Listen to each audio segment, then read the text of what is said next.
Now, I had several amendments that I had proposed. Number 1540 would limit the number of aliens who can be paroled into the U.S. every year. Because if you look at the numbers from previous administrations, Democrat and Republican, you see that many multiples of those numbers are what the Biden administration is waving right on into the country. I also had an amendment, number 1534, that would prohibit any of our taxpayer dollars going into Gaza until all the hostages have been released. There again, our citizens do not want their tax dollars going into Gaza being scooped up by Hamas through UNRWA, and that being pushed forward. Now, my amendment 1535 would accelerate deportations for illegal aliens who physically assault first responders. Indeed, we have seen more of that than we would like to see in this country. So they should be immediately deporting. I also have 1547, which would prohibit the president and his administration from selling or removing any of the existing border wall or the components that are out there for the border wall. Mr. President, it was distressing to us to hear that the president was choosing to sell off the border wall when Border Patrol tells us they need a physical barrier, they need better technology where they cannot have a physical barrier, and then they need more officers and agents. Giving them that physical barrier should be something that we agree to do. Number 1548 would put back in place the President Trump era migrant protection protocol. Stay in that safe third country. Execute your claim for asylum there. That is something that would be an assistance to our Border Patrol. Now, my amendment number 1539 should be something that we would all agree on. And Madam President, this would allow the border states to place temporary barriers on federal land to protect their communities. Now, for those of us that have been to the border many times, we have walked along this border and we've met with ranchers and we've met with farmers and we've met with property owners who say, you know, we're losing the right to private property. They can show you pictures of dead bodies they have found on their ranches.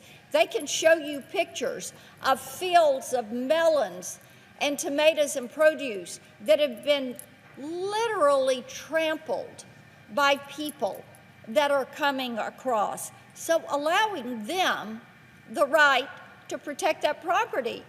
Everybody should agree someone has the right to protect their property.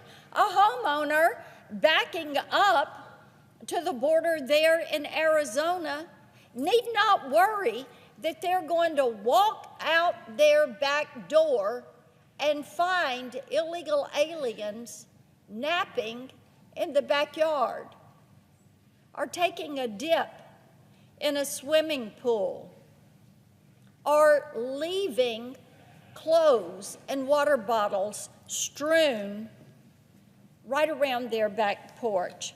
Now, one that I have worked on for quite a while, number 1536, is the End Child Exploitation Act.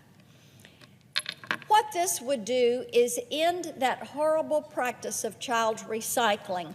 Now, Madam President, you and I are moms. I'm a grandmom.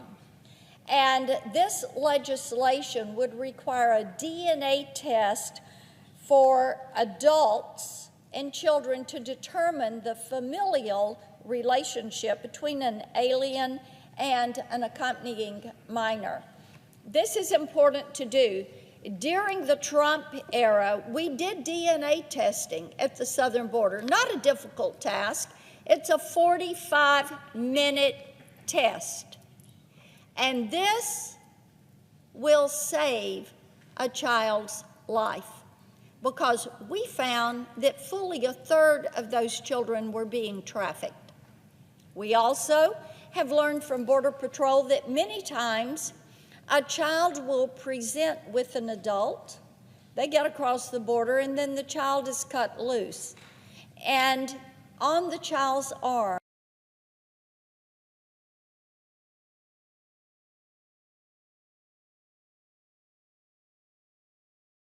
and phone number, who to call to send the child back across the border. Border Patrol tells us some of these children have been, they have been recycled 8 or 9 times. There is a way we could end that. The Prince Act would also help us to end this recycling by fingerprinting non-citizens under the age of 14. Now, there is another issue that I have been working on for about a year, and it is to find out what has happened with the unaccompanied alien children that have been released to sponsors who have not been properly vetted. Right now, we have 85,000 children that we do not know where they are, if they're dead or alive, if they're trafficked or not. My amendment 1537 would have addressed this issue and required HHS to report back to us. We should all agree that these unaccompanied alien children should be protected. They ought not to be being sex trafficked. They ought not to be in labor gangs and crews. They ought not to be unprotected. And Madam President, we found out about this through a reporter that was working in a meat processing facility. And there were children there that were illegally in the country, brought across. They had been turned over to a sponsor by our Office of Refugee Resettlement, which is a part of Health and Human Services, and they were in a labor gang. We can't get an answer from HHS about this. So that amendment plus 1538, which would require in-person home visits so we can find out where these children are, those should be things that we agree with, And that ought not to be a partisan issue. That should be something that is a part of a Homeland Security bill.